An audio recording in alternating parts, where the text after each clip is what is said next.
New box showed up. Said we have to have a team to lift it. Well, I'm a team of me. I managed to get it up on this table. Let's open it up and see what's inside. Stick around.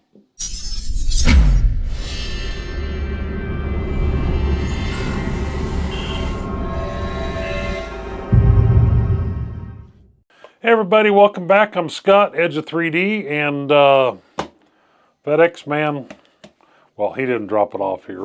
I had him hold it and I went and picked it up there, but FedEx brought me a new toy today, and as you know, I've been doing a lot of materials testing. And as you know, I'm not the only one who does a lot of materials testing. And as you may or may not see in the comments, a lot of people comment that so-and-so does it this way with this temperature and heated chamber and yada yada. So, okay, here we go. 370 degrees, actively heated chamber. Let's open it up, see if we can get it set up, and we'll push some Tech, well this says PAHTCF, so it's an old sticker, but PPS carbon fiber? No. Hold on a second. PPA carbon fiber. All right, I get it right sooner or later. Anyway, we'll try this Tech out in it, but let's open it up. Let's see what's in one of these boxes. I do have a printer that I can run a hot chamber on, but it's not a off-the-shelf item, and it's certainly not something somebody would probably want to build. So I decided let's look at an off-the-shelf option, and let's run some tests with it and see. And if I like it, I'll keep it. If I don't like it, I'll take it to a Rep Rap festival and it'll become somebody else's printer. So I know that the camera's not picking up what's going on up in here, but here is a USB drive included right there. Here is a quick start guide.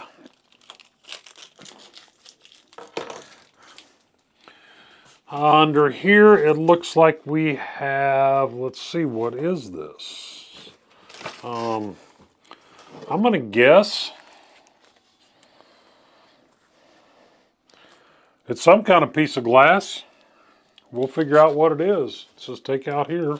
So I've taken it out. I'm going to set it over here out of the way. It's definitely glass.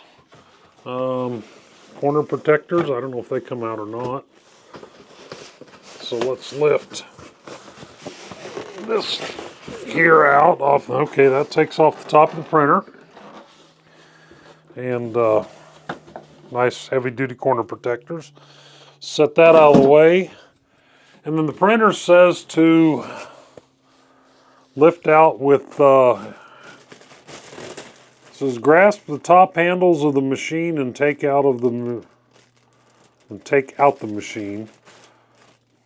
Weight is 25 kilograms. So let's see if we can get to these handles. We'll have to set the box down on the floor. All right, I'm going to move the box down to the floor, set the printer out here, and we'll continue on.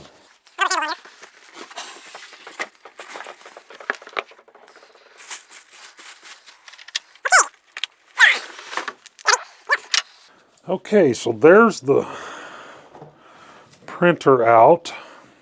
Let's see if there's anything else down in here. Yes, there is. We have two more boxes.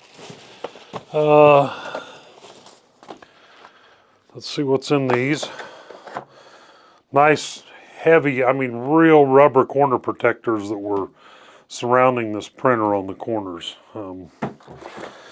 This is a huge roll of filament, PLA, Rapido, black.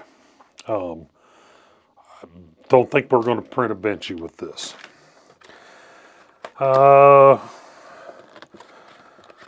Talks about installing door handles and install touch screen. So here's the HD screen. Here's the little packet of tools that it comes with. Looks like we have some lubricating oil and grease. A little flat blade screwdriver. course, Cat 5 cable, which hopefully we don't need that. Glue stick, all in Chinese. Hopefully we don't need that. There's the door handle. And a funky little scraper. I don't think we'll be using that either. So we'll throw this in here.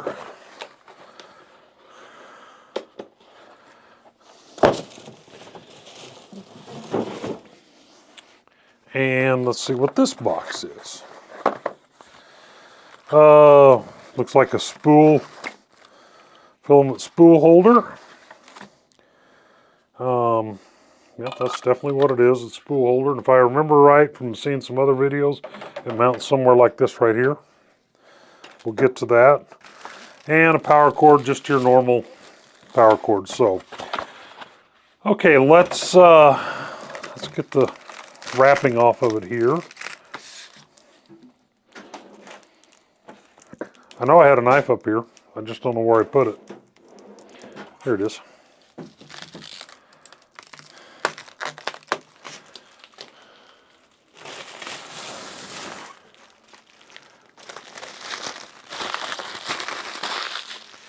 I'm going to go ahead and pick this up and turn it a little bit here.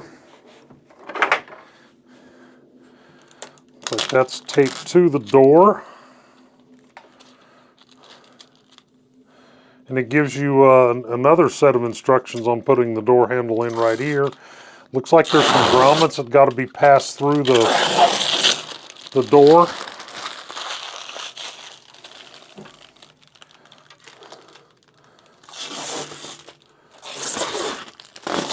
Keep an eye on this. I don't want an Uncle Jesse moment here. That's how far the door swings right there. So a little past 90 degrees. All right, here's the door handle, and we're going to make every attempt to assemble this using the tools provided and not go get anything else. So nice. That's heavy.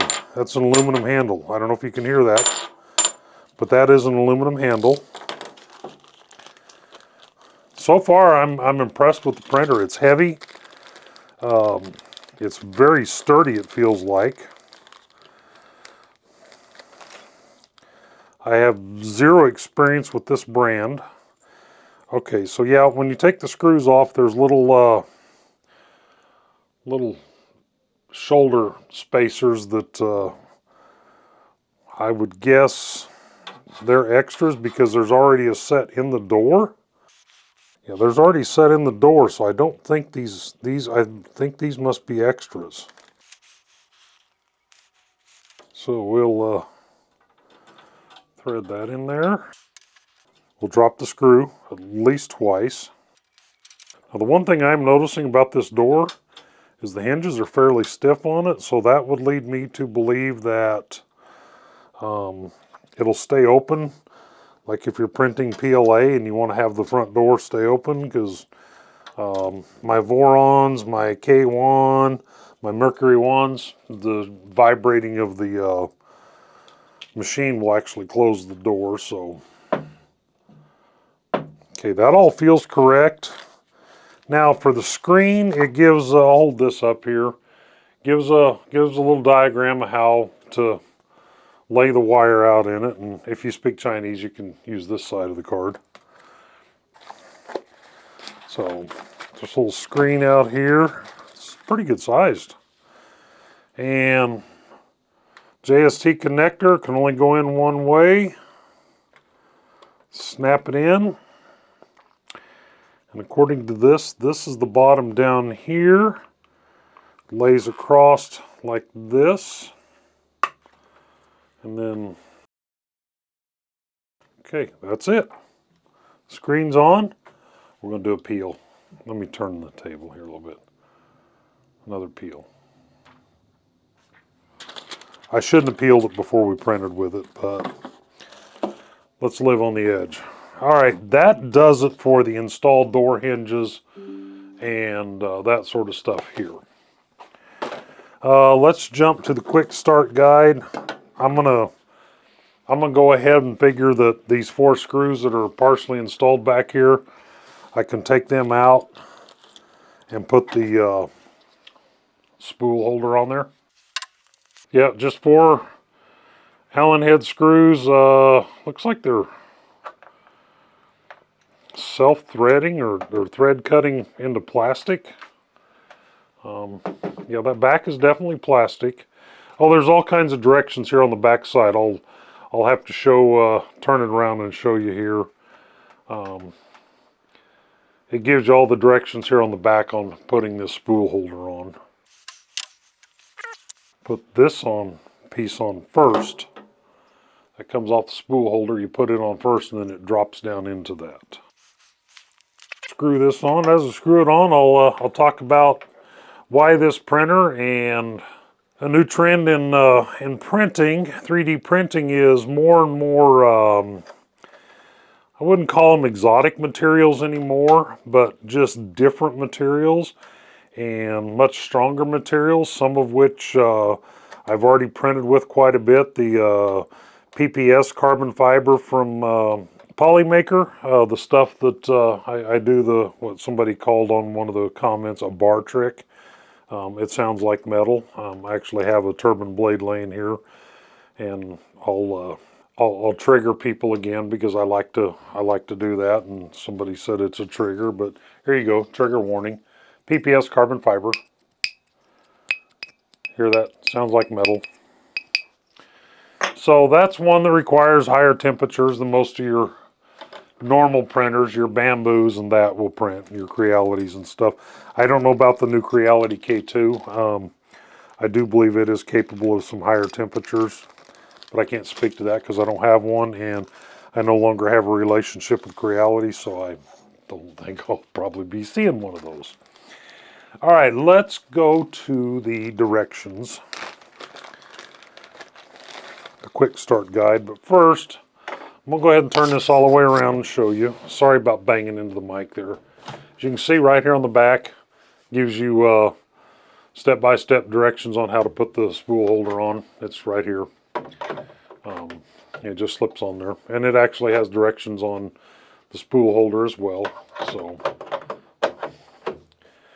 now, turn it back sideways. I can see a lot of stuff inside that needs to be dealt with.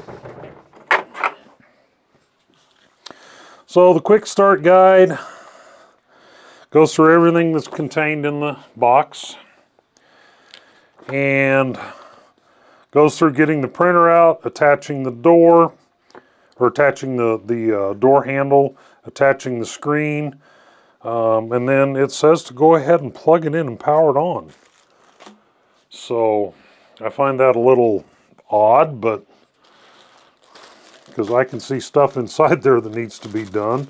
This says remove screws and all kinds of stuff, but we're going to follow the quick start guide.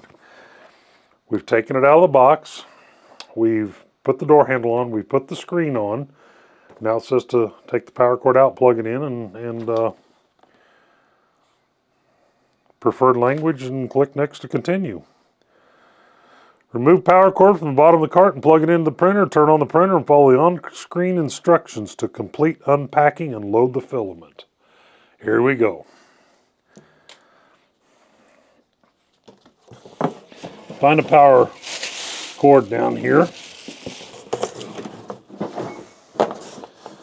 I know there's one around. I don't know what it's plugged into.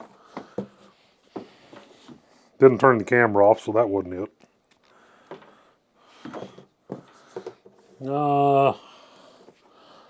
Where the heck does the power cord plug in on this thing? On the side? Yes, it's on this side over here. It does not say anything about selecting 220 or 110. Certainly doesn't say anything here. The input power of the machine is 110 to 130 volts, so it's 110, 130 volt machine. So powered on, that's what it said to do. And let me get this turned again.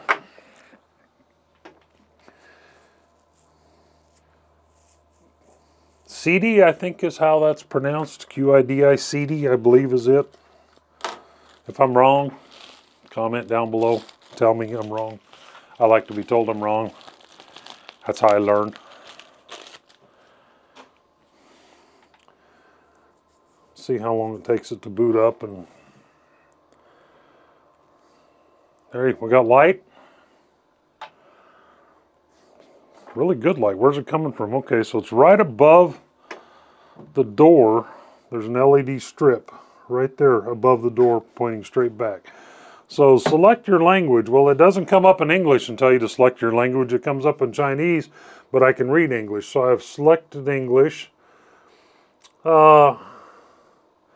Clipping skip will skip the entire boot process. Please choose carefully. No, we're not going to do that. So we do this. Please select a language. We already did. So next, remove all ties. So there's lots of ties in here. And let me see if I have a tie cutter. I do. Creality still includes these with their printers. And these cheap ones like this sometimes don't work like they're supposed to. This one's already gone malfunction, but yeah, it pops the spring out. But it'll work for this. So there's a zip tie here that goes around the print head and something else. There's a zip tie here that's holding the y-axis towards the back. I don't see any other zip ties in there. Now there is this cardboard around the print head. It hasn't said anything about it, but I'm going to go ahead and lift it out of there. Okay, so the zip ties are out. Now it tells me to remove all 4 of the screws down here on the bed, and there was a piece of plastic sticky stuff going over the back of the print head. Also haven't got to that in the directions yet, so I jumped ahead. Kind of like doing a peel. So these are Allen screws in there. I'm going to go ahead and open this so you can see down in there. It's four spots right there.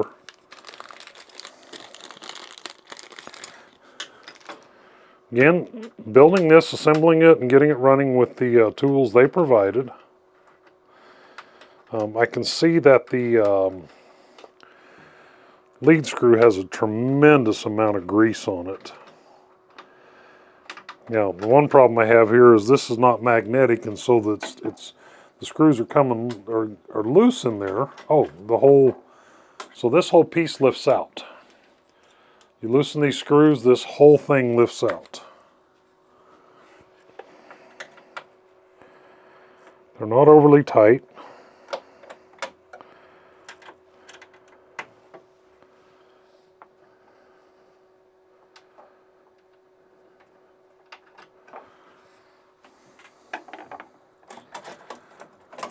Okay, so that's got those out. Okay, next. About to moving platform. Please make sure the platform is clean and unblocked. So what I am going to do is, it has not told me to do it, but I'm going to go ahead and take the plastic off of this plate. And it looks like it's two-sided PEI textured. Let's see what it actually measures out to. Sorry, I don't have my good tape measure in here, so we're going to use this, which is actually off my laser.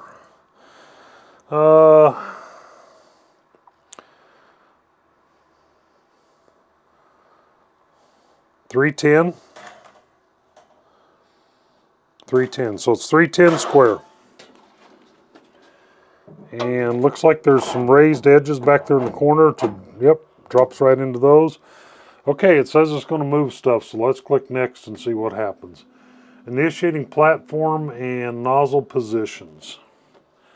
So it didn't say anything about taking this cardboard stuff off around here with this plastic, but obviously it needed to come off because it's moving the head now. The platform's moving up and down.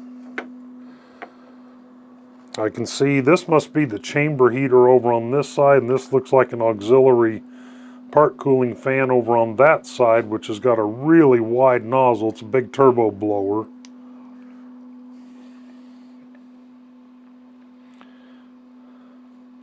Now back here next to what I'm assuming is the poop chute. Yes. On one side there's like a silicone nozzle brush. On the other side looks like a chunk of maybe coated just the same as a build plate. I'm not really sure.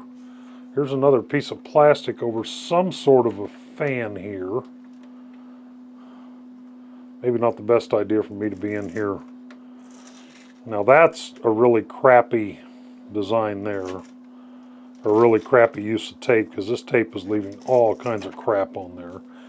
And that looks to be maybe charcoal inside there that's in a bag, so we'll have to wait and see here. Install the supplied holder. That's done. Keep pushing the filament in the filament tube until reach extruder. So, I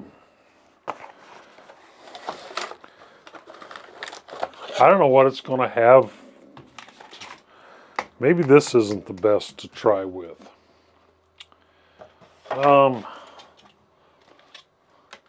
me go grab a roll of just ASA for this right here, because I'm really not sure what it has preloaded for models. I'll be right back.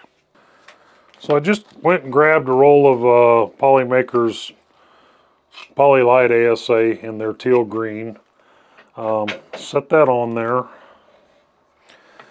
Doesn't say I need to cut a 45 on here, so I'm going to go ahead and cut it a 45. Some tricks, some things you can't change. And it says to keep pushing filament until it reaches the extruder. I'm going to assume that it has a sensor in there. Okay, it's at the extruder. So now I'm going to click next. Set the corresponding nozzle temperature for the filament and start heating. I guess I could have put the other stuff in there, but let's go, we'll go 250 on this. It's a little warm, but it'll be okay. And now it's starting to heat the nozzle. Let's see how long it takes to heat up. It's heating real fast. We're already through 100 Celsius, so. And coming up on 200. There we go. And we're almost to 250. Wait for the nozzle temperature to reach the set temperature before checking next. Clicking next. Well, we're at 251. It's set at 250. I'm going to click next, see what happens here. And click load button and keep pushing the filament until it comes out from the nozzle. Doesn't seem to be accepting my... I pushed load, but nothing's happening. Oh, it was hung on something there. Let's try load again. There we go. Okay, it's pulling the filament now. Well, it was. You just have to keep tapping load until you see it. There we go. And they must have run these and checked them, because black filament came out first. So let's click next.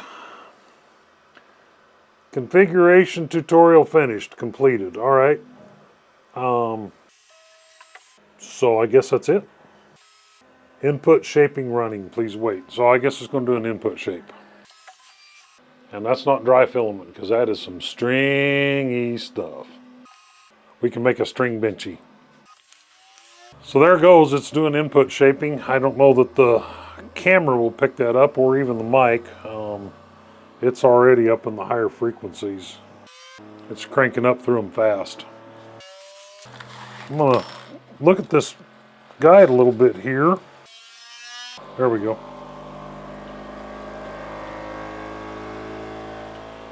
Vibrating everything that's loose.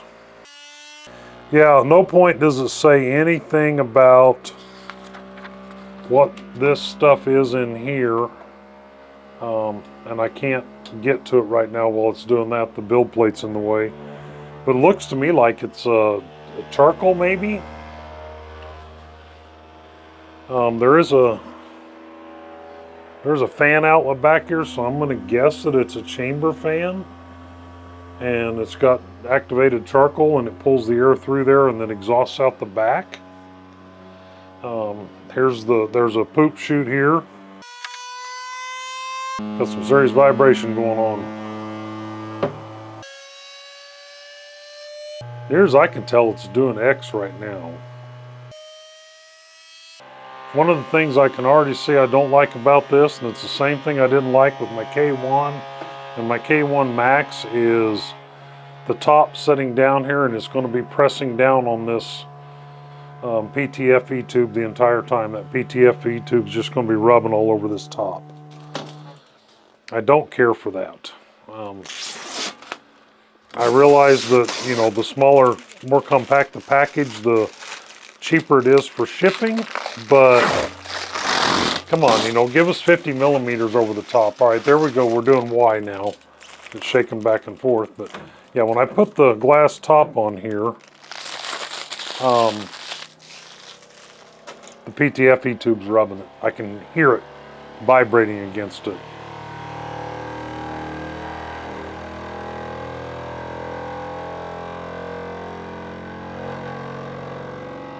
I don't know if it's picking it up or not, but so if I have to start off with a complaint, first complaint is going to be the height here and stuff rubbing against the glass. I don't like that. I'll be curious to see what's on the 8 gig thumb drive that they sent. I think it's just a USB thumb drive. So let me plug this in over here and see if I can see what's on it. Don't worry, this computer I'm plugging it into is safe. It's not connected to anything, so I don't have to worry about anything malicious getting onto my network. USB drive E is the CD software, a test file, and a CD studio. Okay, so they must have their own deal. They've got a benchy, a fidget, a platform horizontal blocks G-code. So there is some G-code files on there. I'm just going to go ahead and eject this and see if we can pull it up on the machine itself. Let me stop this recording here.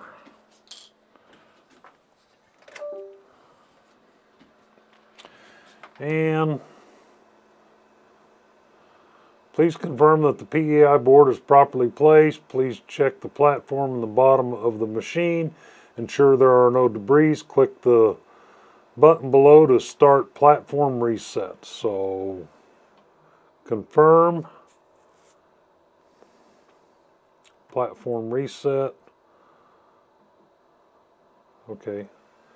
Use this feature only if platform tilt occurs. Okay, so let's just go to home.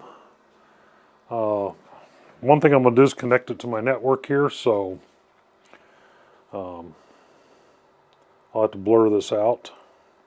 So it's connected, but I have no way of knowing what the IP address is on it, so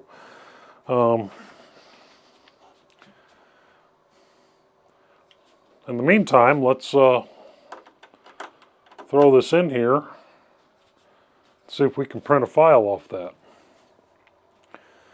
So docs maybe, USB. Oh, there's all kinds of stuff preloaded. All kinds of stuff. There's a CD PLA benchy. We don't want that. That's the problem. All of this stuff is in PLA, and we loaded. Why would you have a fully enclosed printer and you send everything in PLA? Yeah, that's not going to fly. I loaded ASA in the machine. So how do we unload it now? Home, tool, auto bed leveling, input shaping, control, home again. I don't see anything for removing filament. Tool, platform input, auto bed leveling, consumables, drying. Okay, I'll have to figure out what that's all about. Set, we already have LAN. So home, it gives no replace filament. 250. Next. Okay, while that's heating up, I'm going to go get a roll of PLA. Some things just don't make sense. A fully enclosed printer with a heated chamber, and the models included are PLA models. But hey, you know, it's heating up. When it gets done, we will load some Polymaker high temp PLA, and this is the gradient fire. And we'll do a gradient fire benchy while we go search for this printer on the network. Okay, it says filament unloading is complete, and it's complete. And it sounded like it cut filament. And it certainly is a cut end on there, so I don't know how the cutter works on this. Absolutely no clue. It didn't come over and bang aside like a Voron does. I mean, not a Voron, a bamboo. But it certainly cut filament, and I can see a string down there in the deal. So we're going to go ahead and load this really hot because that's what it's already set at. It's cut square. Let's see what happens. Still just not overly thrilled about the idea of them putting PLA models load. Next. Next. It's got to heat back up to 220 now to load this. Okay, feeding. Press continue to push the filament. Oh, I see it. It's feeding into the poop chute. As you can see, it's loading. There we've got the color swapping. It's now the PLA coming out. Yeah, it just ejected. It went down in the box, but it shot poop out the back. Completed. Okay. So, documents. Let's do the CD benchy. And yeah, we'll want to do a time lapse on it. I have no idea how to get to the time lapse. We're going to turn it on anyway. Bed leveling on. Says it's a 14-minute benchy. Go. Printing with enclosure may cause high temperatures. It's been confirmed. I already have the top off. We'll put the door open.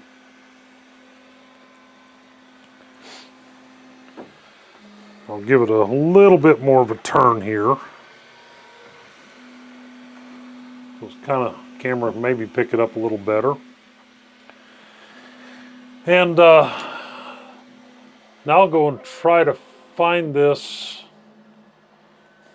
on the network and look what kind of a graphic user interface it has and see. I'm sure that it can be used bamboo slicer. I really don't want to use a proprietary, or I wouldn't call it proprietary. Nobody has a proprietary slicer anymore. I wouldn't want to use a slicer that is put out by the manufacturer that's just a reskin of a reskin of a reskin of a reskin.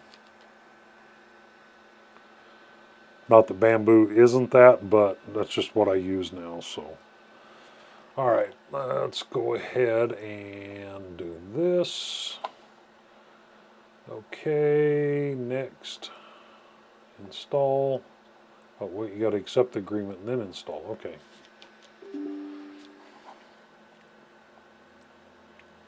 I'm just changing my IP scanner on my computer that I have here in the office, or in the studio. Yeah, we're on the right subnet. Let's go. See what shows up.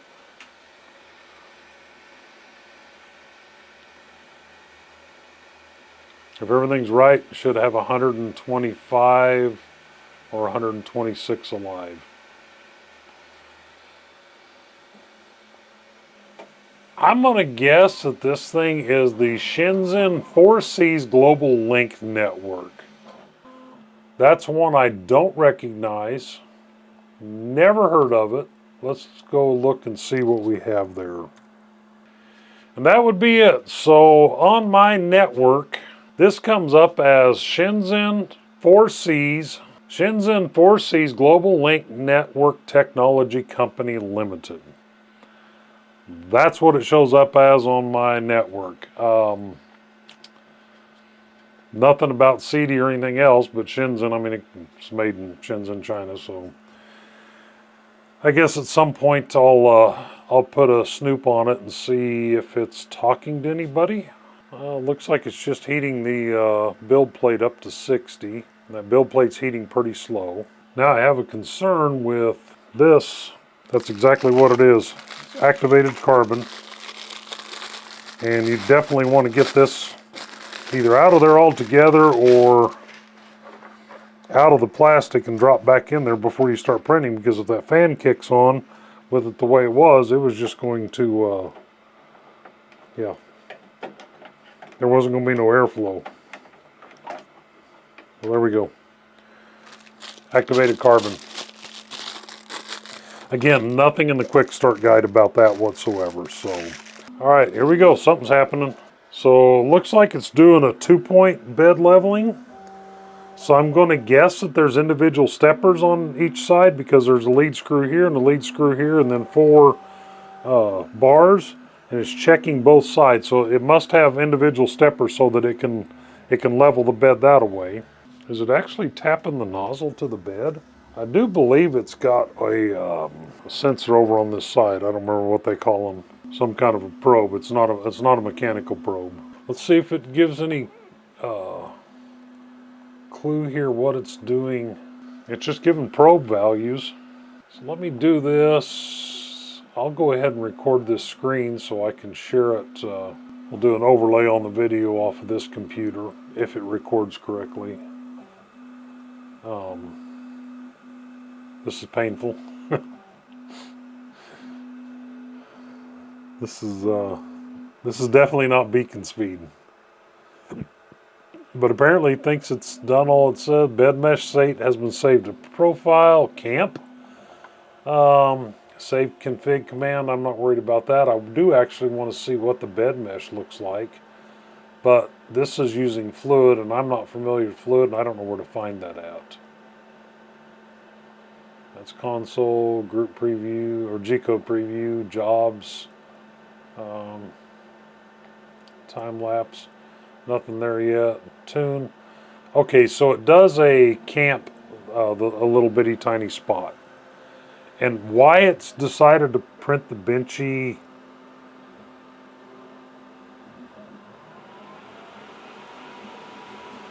that's the damnedest prime line I've ever seen. It went back and forth across it. It was printing the benchy clear over on the right side of the build plate. Don't know why it chose the right side of the build plate to print the benchy, but I mean, what I'm seeing for layers of this laying down are looking fairly good. There's a little skip in that layer just underneath this one in a couple of spots. I don't know if that's model design or what. Maybe it's printing it over there close to that edge, because that's where the auxiliary cooling fan is, and I do believe it's on. It is. So the auxiliary fan is running full blast now. Let's go back here and look at the screen here. It even tells you what the X and Y driver temperatures are.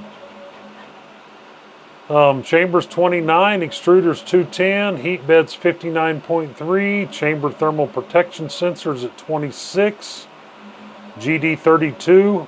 I don't know what the GD32 is. I don't know if that's the tool head or the actual motherboard. That's at 37. The X driver is 93 and the Y driver is 86. So the X and Y drivers back here have temperature output.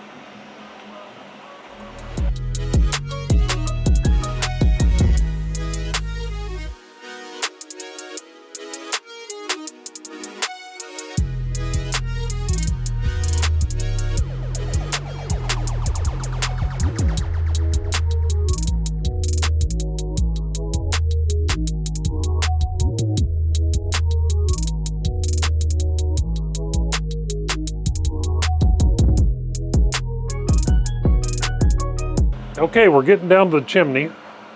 We're almost done.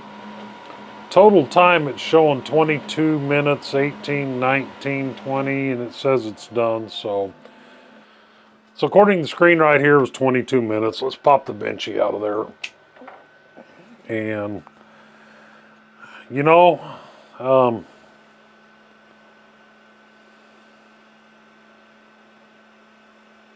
it's, I mean, there's a few little flaws. I mean, there's a line right there just at the bottom of the holes that follows on a layer. There's the typical benchy water line that runs around it. Everything on the bottom's very legible. There is this diagonal line across the stern that I don't know if that's a slicer problem or a seam, but you know what? I no complaints. So, first thoughts. Prime line. First thoughts. It seems like a solid printer. It's actually going in place of my K1. I'm giving my K1 away at Midwest Rep Rap Festival here in a few weeks, and this one's taking the place of the K1. I hope it lives up to it. And not that there's anything wrong with my K1. I've had it. It's one of the original versions of the K1. It's printed non-stop. I mean, it's had its issue with the heat creep on the extruder and stuff, but that was a quick and easy fix. Creality sent me the stuff overnight for that. Outside of that, I haven't got no complaints on that printer, but it's not heated. It doesn't have a heated chamber. It doesn't have the ability to do the high temps on the nozzle. So I have printers that can do heated chamber but not go as high temperature on the nozzle. And I've got printers that can go real high temperature on the nozzle but don't have the heated chamber. So this right here is, I believe it's 60 degrees you can heat the chamber to. 370 on the nozzle. I'll correct myself if I'm wrong. So we're going to give it a try and see. The next thing I am going to do is load this PPA carbon fiber into it after I check and see if this has a steel nozzle. If it doesn't have a steel nozzle, obviously I'm not going to run the carbon fiber in it because I did order a couple of hardened steel nozzles for this. They just haven't arrived yet. So we'll see if it's, I'll take a magnet and check it. But yeah, stay tuned. Going to start using this one. I'll give you thoughts on it later. Going to use it for doing the higher temperature filaments, the PPAs and the PPSs and the PAHTs and that sort of stuff. That's what I've got this printer for. That's what it's going to be used for. And we'll see how it works out. I'll let you know. So that's it for now. That's the unboxing and first print with the Qidi Plus4. If you like this, give it a thumbs up. If you got a comment, drop that down below. If you want to see more of this, hit the subscribe button. If you want to be notified when I drop the next video, hit the little bell icon. I'm going to try to drop another video here in a couple days, some PLA comparisons, because I did the launch video on this, and people were asking how it compares to regular PLA. That stuff is just finishing printing up. I'm going to test it, video it, and try to get that video out, and then I got to hop on a plane Sunday morning and be gone for a week for business. And then I get home, I'm home for 4 days, and turn right around and drive to Goshen, Indiana. So it's going to be a busy month. We'll see you around. Thanks again, everybody, for watching these videos, and as always, peace out. We'll catch you on the next one.